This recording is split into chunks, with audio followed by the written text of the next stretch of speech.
Praise, glory, and honor is most certainly due to the Most High, the God of the patriarchs, Abraham, Isaac, and Jacob. Peace to each and every one of you in the name of Jesus. This is your brother Elisha Israel of the house of faith. Count it truly a blessing each and every time that I come before to preach the word of God. Never do I count it as a light thing to do so. All right, brothers and sisters, I want to get right into today's topic. And I'm really today answering another email question.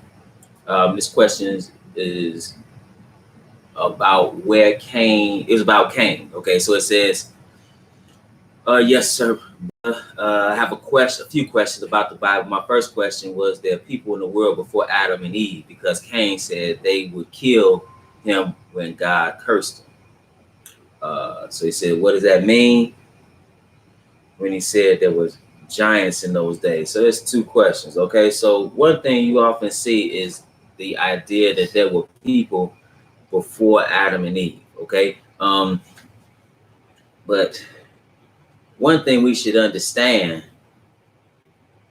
is that, first of all, let's go to Genesis 1. Okay, Genesis 1 and verse 26. Genesis 1 and verse 26.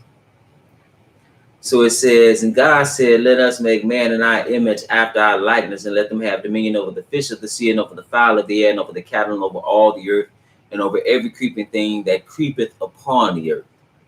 Okay, so, and then it says in verse 28, or 27, so God created man in his own image, in the image of God created he him, male and female created he them. And God blessed them. Here's the mandate. And God said unto them, be fruitful and multiply and replenish the earth. When he says replenish the earth, he means to fill the earth. The filling of the earth began with Adam and Eve, brothers and sisters. Okay, let's go to Genesis, the 3rd chapter. Genesis, the 3rd chapter, we'll pick it up at verse 20. Genesis 3 and verse 20. Because it says something here. Now we know that Eve was taken from man. He took one of his ribs and fashioned a woman and brought her unto the man. And verse 20 says, and Adam called his wife's name Eve, because she was the mother of all living. Okay, so the Bible indicates that all living beings came from Eve. Okay, now one thing, like for instance, people will go here. I want to read this here. This is Genesis 4 and verse 17. Well, because we know that Cain and Abel, now they had Cain and Abel. Cain and Abel, we know for a fact these one baby, they were grown. Okay, and then it says, because the question is, you know, he'll be killed, right?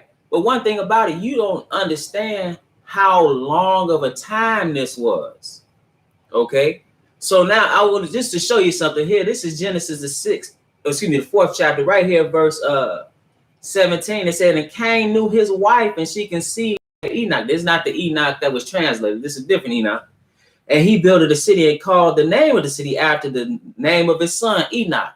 Now, where did this wife come from? Genesis, let's go to Genesis, the 5th chapter. Okay, because this is over a period of time. So it said, this is the book of the generations of Adam. In the day that God created man in the likeness of God, made he him, male and female created he them, and blessed them. We read that earlier. And it says, and called their name Adam in the day when they were created. And Adam lived in 130 years and begot a son in his own likeness after his image, and called his name Seth. We know that. Then it says something. And the days of Adam after he had begotten Seth were 800 years, and he begat sons and daughters. He had many children. He had many children. So this is where he got his wife from. We said, well, why wasn't she mentioned? Why wasn't she mentioned? Let's go real quick. Let's go to Luke 23. Because people will come in and say, well, what Cain get his wife from? What's going on? We should understand that this is just over a period of time. Understand that Adam lived himself 930 years. Luke, the 3rd chapter. So where did he get his wife from? Luke, the 3rd chapter. I want to pick it up right here at verse, this should show you something. This is Luke 3, and I just pick it up here in verse 37. Which was the son, because this is a lineage. This is the genealogy of Jesus going back to Adam. So I'm just I'm gonna start at the end of this genealogy. It says, which was the son of Methuselah. That was the longest living man on record, 969 years. It says, which was the son of Enoch. Now that's the Enoch that was translated. Which was the son of Jared, which was the son of Maleleel, which was the son of Canaan, which was the son of Enos, which was the son of Seth, which was the son of Adam, which was the son of God. Okay, so it was going all the way back. Okay, notice no women were mentioned here. Why? Because when you talk the women weren't mentioned in genealogy specifically, because that's not how they kept account of genealogy, because lineage was through the man.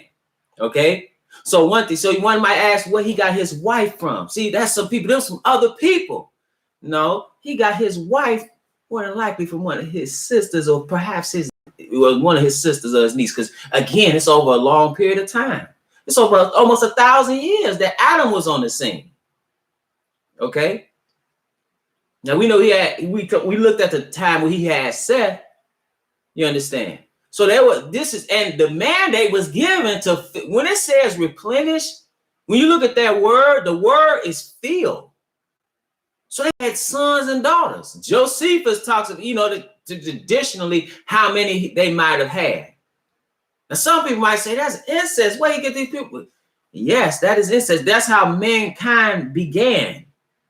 Mankind began with incestuous relationships, and that's how. And then eventually, even in the Torah instruction of God, it tells you not to marry close of kin.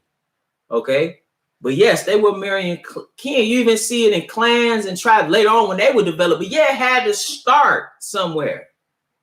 It had to start, and that's where it started. So when it says what these other people, the Bible doesn't tell you that there was other people. But sometimes we look at things and we infer things or jump to conclusions without actually being told.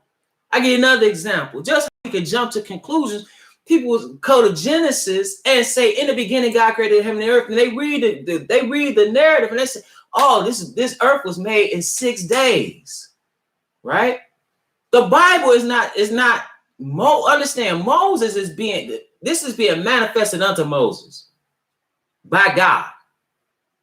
Moses wrote Genesis. Moses is like almost like cliff note form on some aspects. Now, when it gets to the people specifically, now it goes into great detail at times, but other times when you're talking about the broadness of even man before the flood, that's not extremely specific. It's not extremely specific. See, listen, like he said in the beginning, God created heaven and earth. He never tells you when the beginning was. He never tells you when the earth was created. The Bible don't tell you it was created in 6 days. It doesn't say that. It tells you in the beginning, God created heaven and earth. Then it tells you that at a certain time, this earth was filled with water.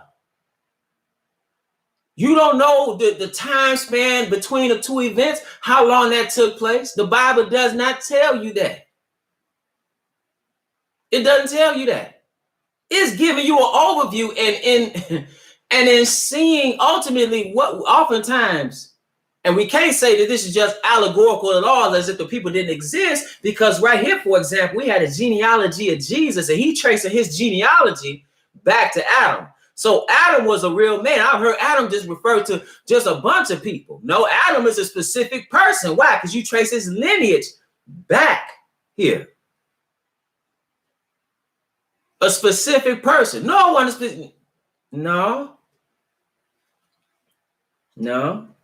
Because his specific 36, it says, which was the son of Cain, and which was the son of Aphoxid, which was the son of Shem, which was the son of Noah, which was the son of Lamech.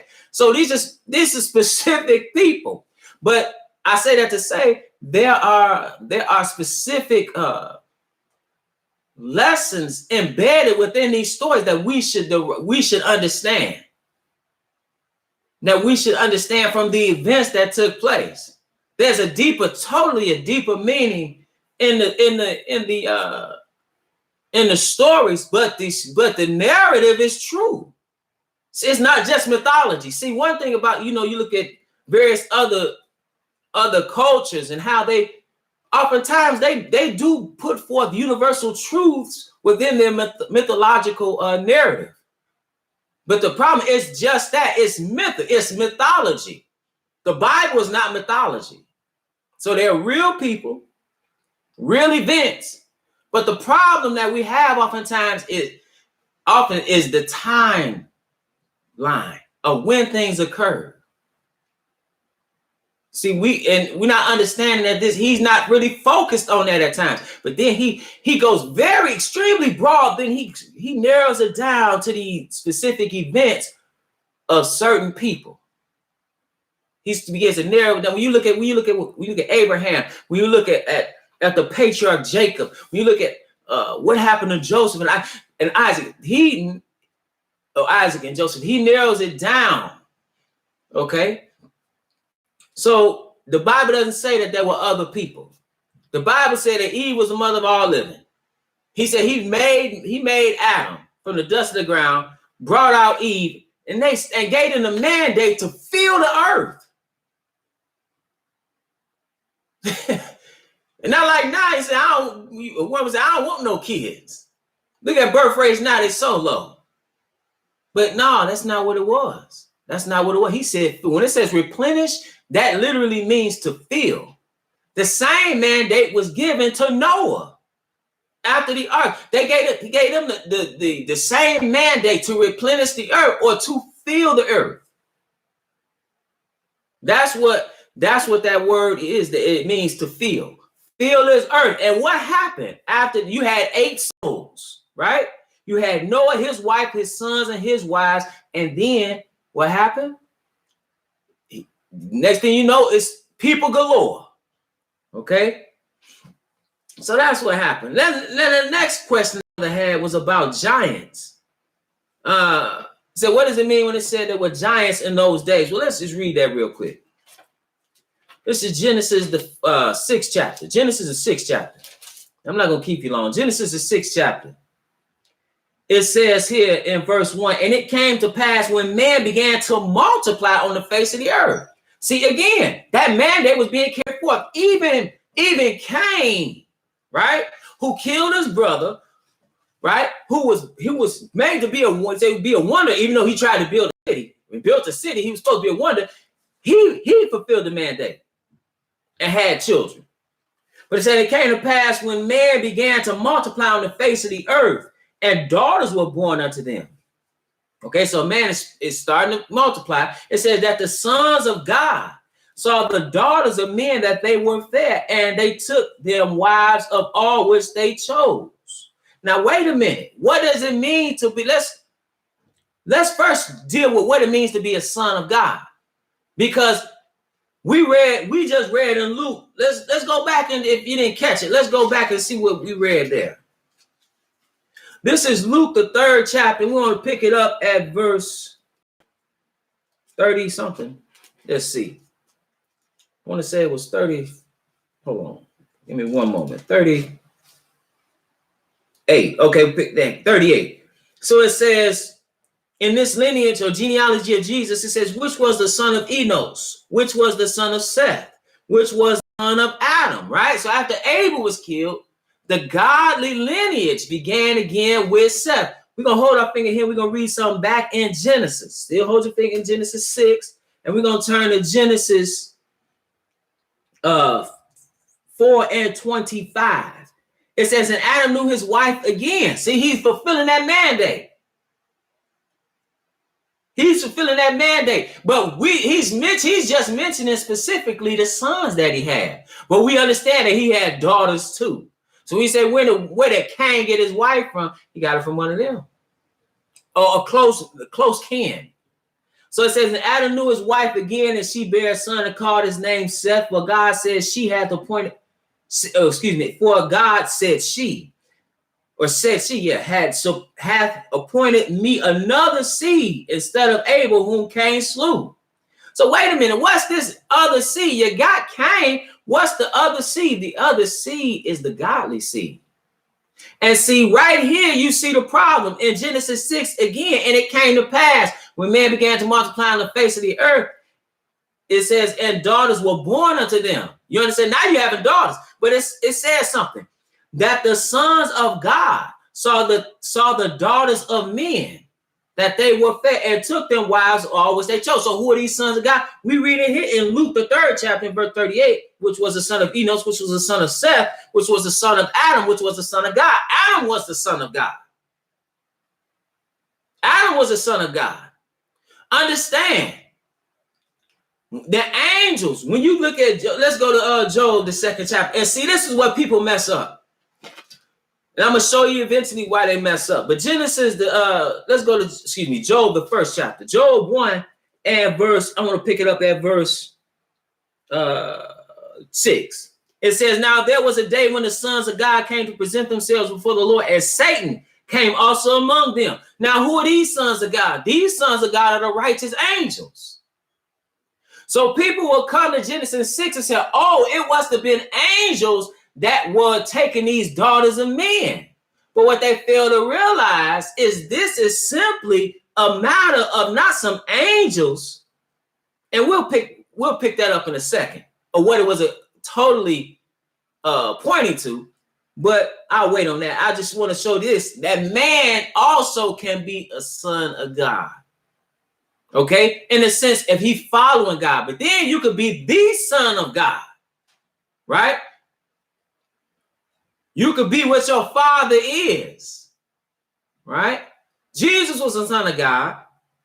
He was the son of God, but you could be a son of God in that you, let's go to, that you basically become what he is. Okay, so this is Psalms, the 83rd chapter, or 82nd chapter. It says, God standeth in the congregation of the mighty, he judgeth among the gods. Then who is that? Who is that talking about? That's some false gods? No, he's talking about man. Then he said something. In verse 6, I have said, ye are gods, and all of you are the children of the Most High. That's how you his son. But as also, see, you could be, who are you a child of? You could be a child of Satan, the Bible tells you too. How are you a child of Satan? Because it's about who you following spiritually.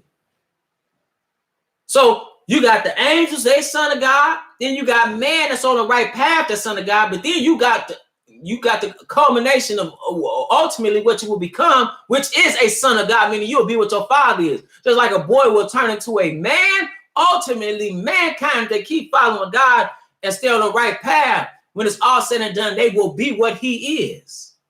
I mentioned Enoch earlier. It says Enoch was translated that he should not see death. So what is he? What is he? He's the Enoch God. He's a God. Do I mean he's the God, the creator, the Father and the Son? No, but he had to come what ultimately what happened during the first and the second resurrection with men. But only thing is he didn't have to see death to get it. And that's what would have happened had not man sinned. He would have went from being man to being God. This is another example you could see. It points to this when you see what happened to the deliverer of Moses, who when he went up into the mount came down off the mountain and was glowing. He had taken on the attributes of God. Why? Because he was communing with God. Enoch walked with God for 365 years. It was not, for God took him. He didn't see death. So Genesis 6, back to Genesis 6. So it says that the sons of God saw that the daughters of men, that they were fair. So what is this? This talking about these righteous men. See these, now it said the daughters of men, that's talking about some women that are following God. Just like Cain wasn't following God. See, Cain was a son, but he was replaced. Because even after Seth, you look at it after Seth. See, that's what a godly lineage is. Because Abel, you know the difference between Cain and Abel. One was righteous and one was not. So it says that the sons saw the daughters of men, that they were fair, and took them wives of all which they chose. Okay, so now hold your finger here. We want to go to 1 Corinthians and see what this was a matter of. This wasn't about some angels sleeping with some women. We're going to see that too. We're going to see what this is a matter of. This is 1 Corinthians. Let's see. 1 Corinthians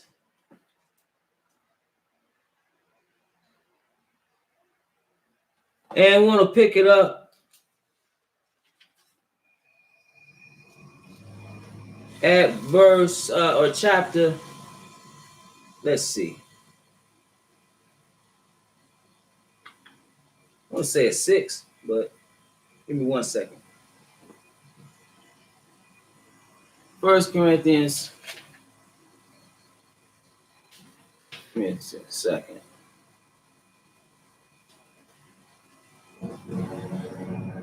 Or 2 Corinthians 6. I said 1 Corinthians. 2 Corinthians 6.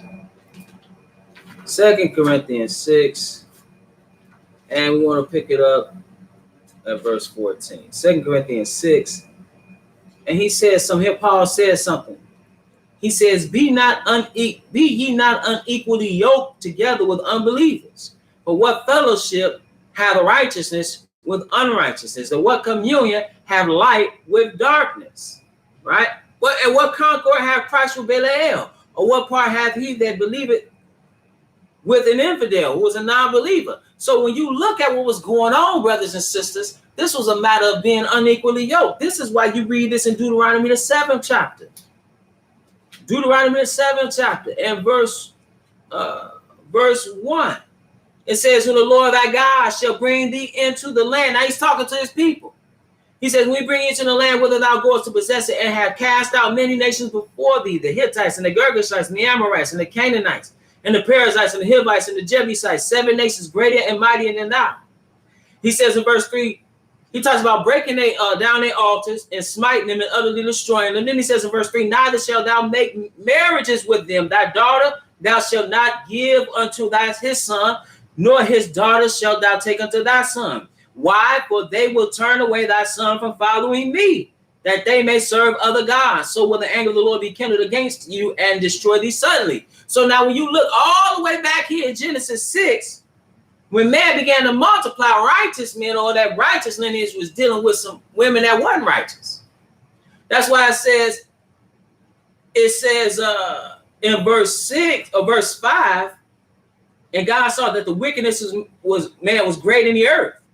Right? So why? Because just what you read, there should be no connection in that regard. Just like you read in Deuteronomy 7.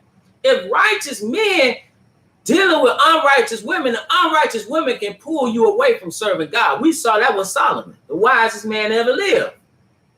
He started dealing with some of these same nations, and what happened? He started building these edifices to their false gods. That's what it's a matter of being unequally yoked. But it says something here. It says there were giants in the earth in those days. So men would come here and say, well, you had women having these angels taking these women as wives, and they had the Nephilim, and this a whole race of giants. Okay. Well, let's go to Numbers, the 13th chapter. Numbers, the 13th chapter. And then we're going to go to another place. Numbers 13 and verse 33. Numbers 13 and verse 33. It says, and there we saw the giants, the sons of Anak, which come of the giants. Now, wait a minute. It don't say the sons of Anak. Now, are they some angels or angelic beings?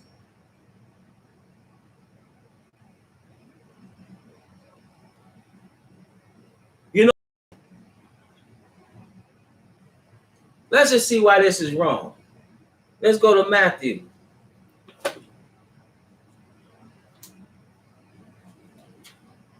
They were there, and then also you read in other places men are renowned too. But let's go to Matthew, the 22nd chapter. Let's see something about these angels from Jesus's mouth. So as it said, they took them as wives, right? Now the only way you could take a wife, a woman don't really become your wife. You could be espoused to a woman. You about to marry, you could sign the covenant, or make a covenant. You can have a marriage feast, but a woman becomes your wife when you consummate the marriage through sexual activity. That is through sex. That seals the deal. Okay, it's a covenant when you understand, Matthew 22, and I want to pick it up at verse. I'm gonna just pick it up at verse. I'll pick it up at verse 23, because they were trying to test Jesus, and these Sadducees who say there was no resurrection came with a question. The same day came to him the Sadducees would say that there is no resurrection, and asked him, saying, Master, Moses said, if a man die having no children, his brother shall marry his wife and raise up seed unto his brother. That is the Levirate law. Okay? That's when you read about Naomi and Ruth, that's what that's about. Okay? That's the duty of brothers. When you look at Onan and Judah and what was going on then, that was what he was supposed to be doing, even before the law was officially given. That's when your brother didn't have child or didn't have a son to carry on his lineage, and he died. His brother would take upon his brother's widow as his wife and raise up seed in his brother's name. That was in the law. So that's what they're referring to. Then it says, saying, Master, Moses said, if a man, I read that verse 25. It said, now there were with us 7 brethren, and the first which he had married a wife, deceased, and having no issue, left his wife unto his brother. Likewise, the second also, and the third unto the 7th. And last of all, the woman died also. See, they not even really focusing on the duty of brothers. The law, they have a problem. They have a problem with the resurrection. And the resurrection is mentioned in the Old Testament. But nevertheless, it says, you can go to Isaiah and read about the resurrection. But nevertheless, it says, therefore, in the resurrection, whose wife? Because it said, last of all, the woman died also. Therefore, in the resurrection, whose wife shall she be of the 7? For they all had her. Right? So they were, well, whose wife is she going to be in the resurrection? Now, Jesus is going to explain something to them about eternal beings. It says, Jesus answered and said unto them, ye do err, not knowing the scriptures, nor the power of God. For in the resurrection, they neither marry nor are given in marriage, but are as the angels of God in heaven. So what does that mean? The angels of God in heaven don't marry, nor are given in marriage. Eternal beings don't sleep with physical beings. You have to go to Greek mythology for that foolishness. You don't see that in the scriptures. You don't see that in the scriptures. Eternal beings do not impregnate physical beings. They dealing on a spiritual plane. They don't even have the same body. It's not the same body. It's not the same body. You are not a human being. Listen, human beings have children with human beings. Okay? Human being, when I'm talking about intercourse, human beings have sex with other human beings. And not just any human, specifically men have sex with women to bring forth children. Okay? That's how that takes place. You don't have eternal beings doing that. That's even about Jesus is telling you that's not the case. So when you're looking at giants, now I'm gonna tell you this. We should understand too that you should understand, men are not the same men that they were 2 generations ago. You talking thousands of years ago. Men right now are much weaker than they were. You look up the research that talks about the decline, the physical decline of men.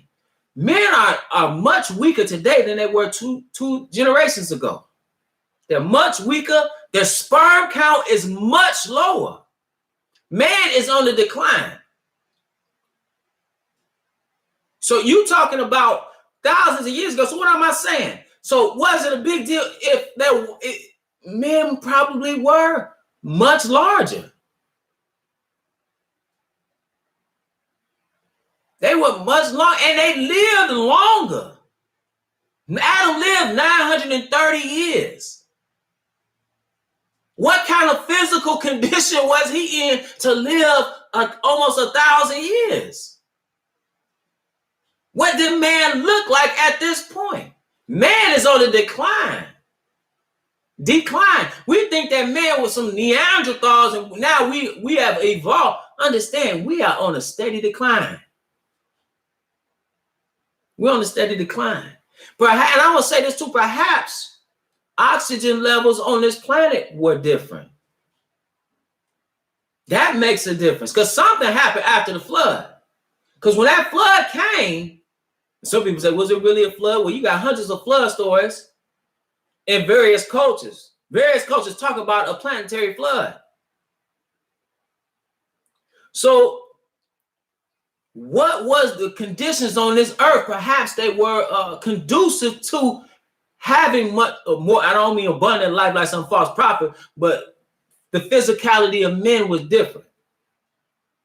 And that you had giants, so that it, but you could technically you have one today.